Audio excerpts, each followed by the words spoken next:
Stasera c'è la semifinale del campionato europeo tra l'Italia e la Germania. L'attesa per questo avvenimento ad Agrigento non è spasmodica come nelle altre occasioni. Non si vedono vessilli tricolori sui balconi, poca voglia di festeggiare.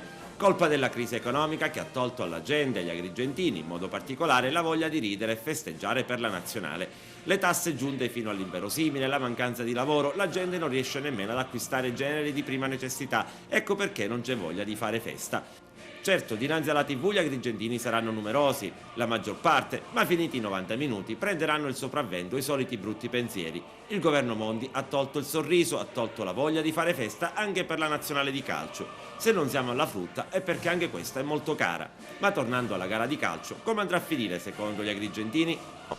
Come finirà stasera la partita degli azzurri? Ma non lo so, vincerà l'Italia. È fiducioso quindi.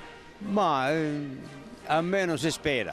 Quando finirà stasera la partita Italia-Germania? Ma io penso che dopo l'ultima partita fatta all'Italia ho visto il modulo di gioco, lo schema, tutto, penso che stasera siamo messi bene. Spero che, incrociamo le dita, dobbiamo essere scaramantici, ma penso che andrà bene per l'Italia.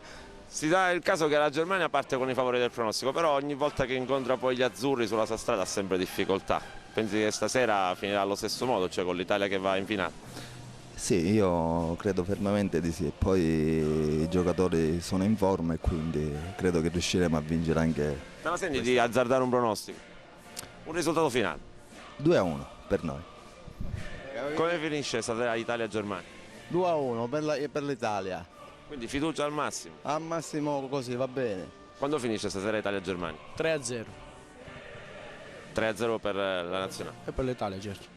3-0. Non temi niente della Germania? No, troppo poco, vendiamo l'europeo. 3-0. So. Molti tendano, complice anche la crisi, la fortuna proprio con questo match al gioco. Malgrado la gente sia ottimista circa l'esito finale della semifinale di questa sera, per i bookmakers invece, come si può notare, le quote sorridono ai tedeschi.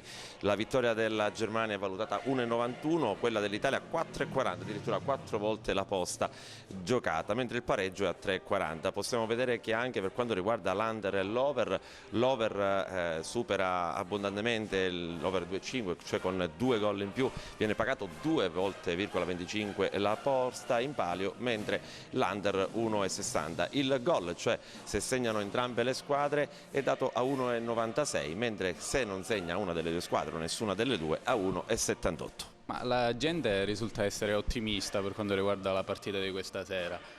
Quindi diciamo si affida alla vittoria dell'Italia, nonostante, come avete notato, sia sfavorita rispetto alla Germania. E per quanto riguarda invece il numero dei gol, si gioca più l'under o l'over?